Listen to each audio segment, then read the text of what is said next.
Merci le Premier ministre du Royaume des Tonga. L'Assemblée va entendre une intervention de Son Excellence Hamza Abdi Barre, Premier ministre de la République fédérale de Somalie. Je prie le protocole d'accompagner Son Excellence et j'invite Son Excellence à prononcer son discours.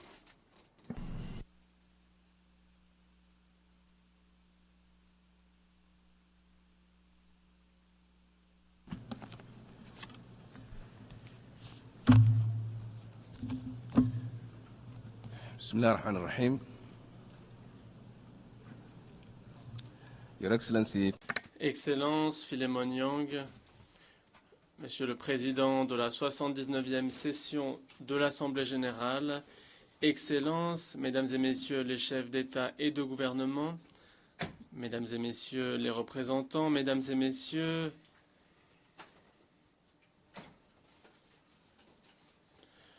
je souhaite tout d'abord féliciter Son Excellence, Monsieur le Président, pour son élection à la 79e session de l'Assemblée générale. Vous pouvez compter sur la pleine coopération de la Somalie, alors que vous mettrez en œuvre le mandat qui vous a été confié. Je souhaite également remercier votre prédécesseur, Son Excellence Monsieur Denis Francis, pour la manière dont il a su mener à bien nos travaux. Monsieur le Président, cette session de l'Assemblée générale se tient alors que les défis mondiaux sont de plus en plus nombreux.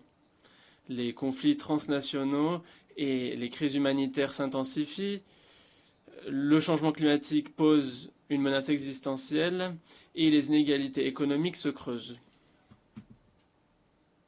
Et cela nous renvoie directement au thème de cette année, ne pas faire de laisser pour compte, agir ensemble pour la promotion de la paix, du développement durable, de la dignité humaine pour les générations actuelles et futures.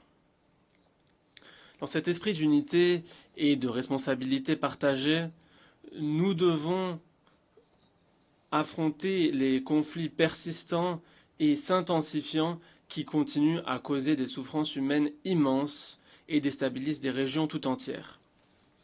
Aujourd'hui, nous sommes confrontés à des crises qui mettent à l'épreuve notre conscience collective et notre engagement en faveur de la paix. Au Soudan, le conflit a dégénéré en crise humanitaire grave, entraînant le déplacement de millions de personnes et la destruction de communautés entières. Les civils sont confrontés à des violences indiscriminées et à des agressions larges fondées sur le genre. Nous appelons à une cessation des hostilités immédiates, à la protection des civils et au respect du droit humanitaire international. Il est essentiel d'assurer un accès sûr et sans entrave à l'aide humanitaire et d'encourager un dialogue inclusif qui permette le respect et la réalisation des aspirations et des droits de toutes les personnes soudanaises. À Gaza, la situation atteint des niveaux catastrophiques, alimentée par le blocus persistant et l'engrenage de la violence qui a causé la pire crise humanitaire de notre époque. Des dizaines de millions d'hommes, de femmes et d'enfants ont été tués sans raison depuis octobre. Plus de 2 millions de Palestiniens sont piégés dans une prison à ciel ouvert. L'accès aux biens, services et soins médicaux essentiels est très fortement restreint. Les enfants sont les plus touchés.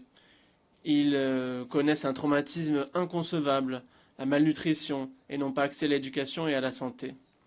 Ils vivent dans une peur constante, alors que leurs maisons, leurs écoles, leurs hôpitaux sont ciblés, détruits en permanence. Le conflit actuel n'a pas seulement détruit l'infrastructure physique de Gaza, mais a également brisé les espoirs d'une génération tout entière.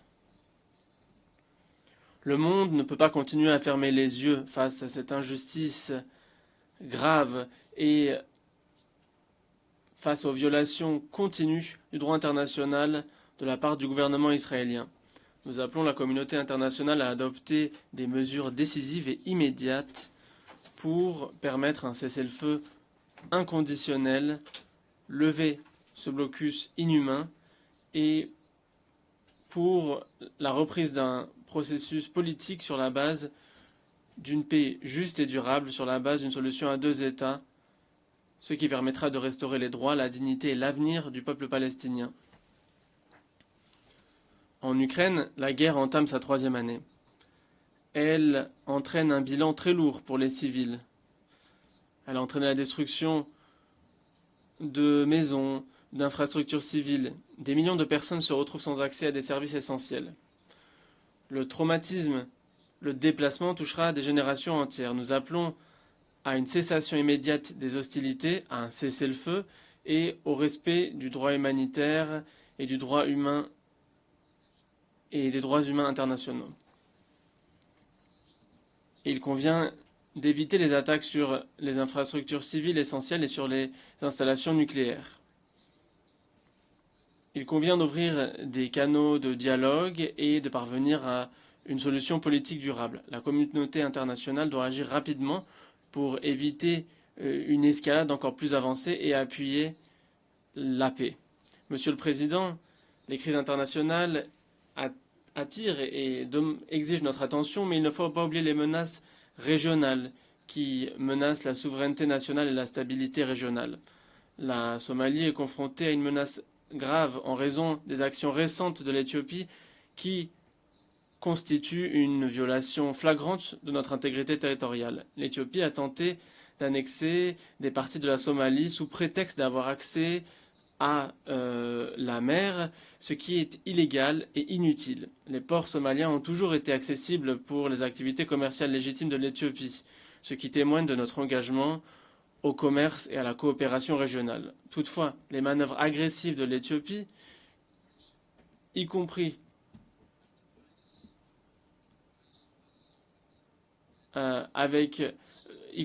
le protocole d'accord illégal avec un groupe séparatiste du nord de la Somalie, sape nos souverainetés.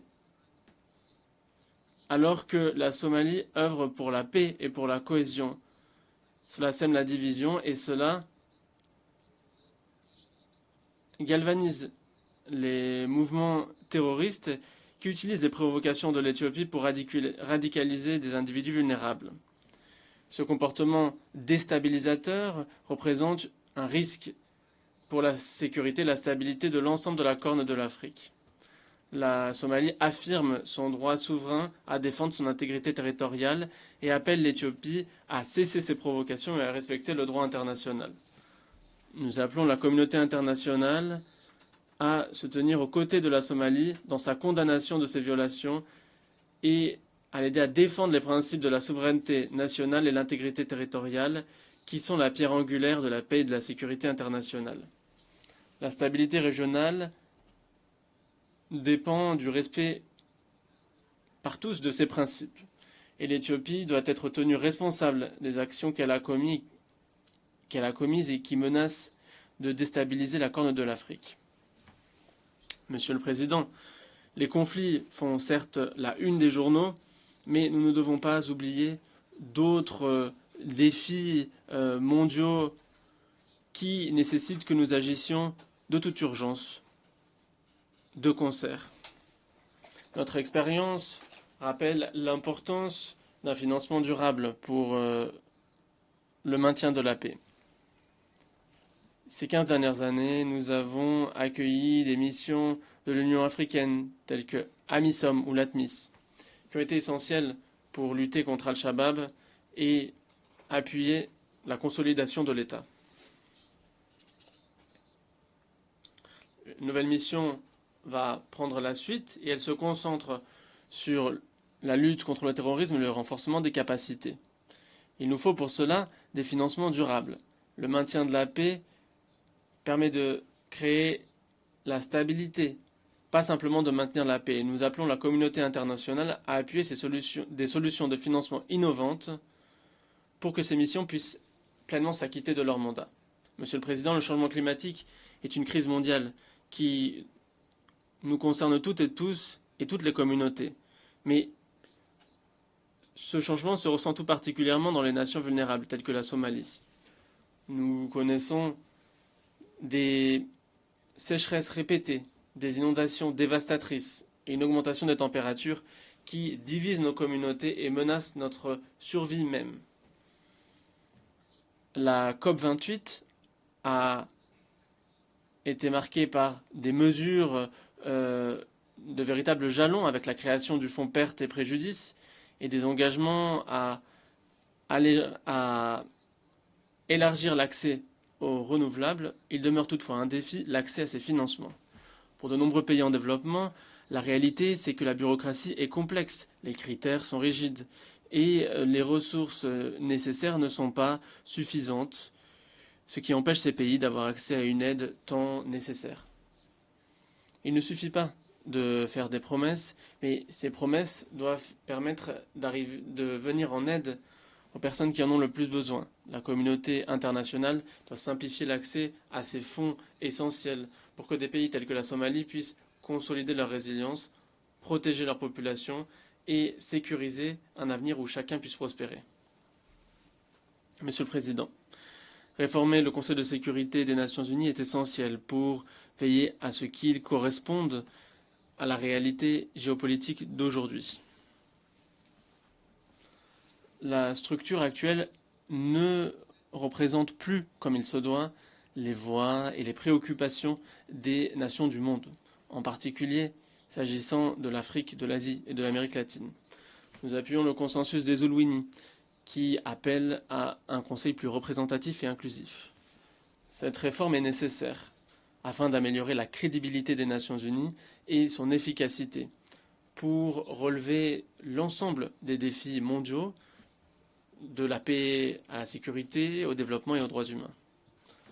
Réformer les institutions financières internationales est également capital afin de construire une économie mondiale plus juste qui promeuve la croissance inclusive et le développement durable. Le système financier international actuel favorise seulement quelques-uns et perpétue des inégalités et restreint la capacité des pays en développement à se développer.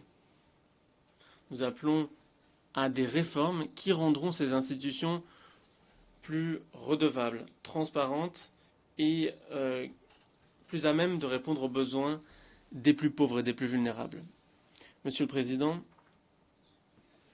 réaliser les objectifs de développement durable n'est pas simplement une ambition, c'est un impératif. Il ne nous reste que 6 ans.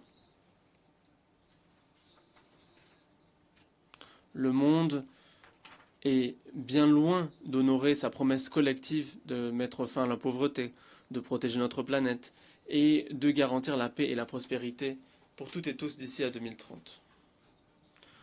Nous devons de toute urgence renouveler notre engagement en augmentant les financements, en créant des partenariats innovants et en nous concentrant sur l'aide pour les plus vulnérables.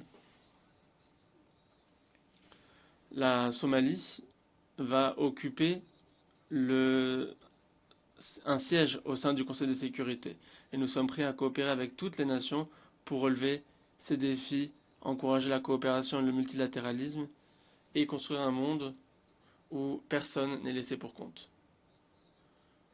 Monsieur le Président, Excellences, Mesdames et Messieurs, la Somalie a parcouru un long chemin vers la stabilité et le développement. L'année précédente, l'année dernière, a été marquée par des jalons qui témoignent de notre ascension. Nous avons terminé le processus d'allègement de la dette qui nous permet de retrouver notre souveraineté économique et de réintégrer le système financier international. Par ailleurs, notre adhésion à la communauté d'Afrique de l'Est nous permet d'entamer un nouveau chapitre d'intégration régionale, de commerce, de coopération. Et nous avons également adopté une mesure historique pour mettre fin à l'embargo sur les armes de longue date, ce qui nous permet de défendre notre souveraineté et notre sécurité.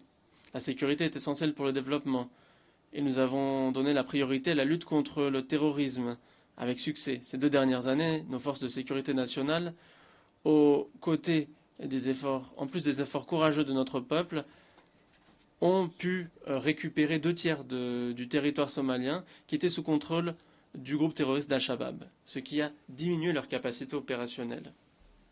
Monsieur le Président, il y a eu de grandes avancées en matière de gouvernance, de démocratisation, de stabilité politique. Et nous allons connaître une croissance économique majeure sur cette trajectoire, avec des ressources qui sont encore inexploitées et un emplacement stratégique, car nous sommes au bord d'itinéraires commerciaux maritimes majeurs.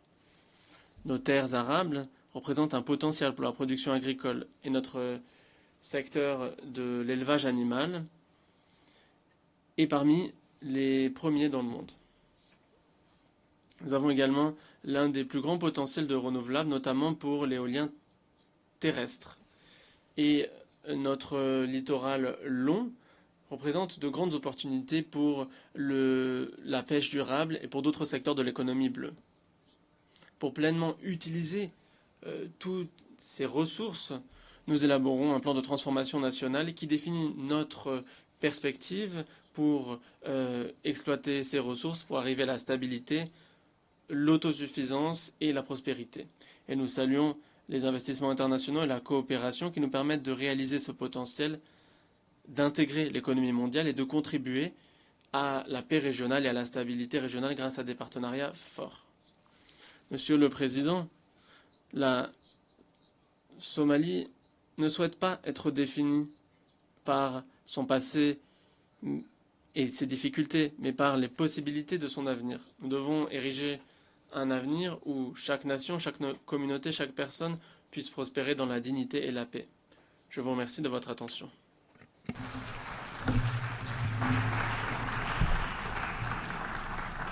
On behalf of the Assembly, I wish to... Au nom de l'Assemblée, je souhaite remercier le Premier ministre de la République fédérale de Somalie. Assembly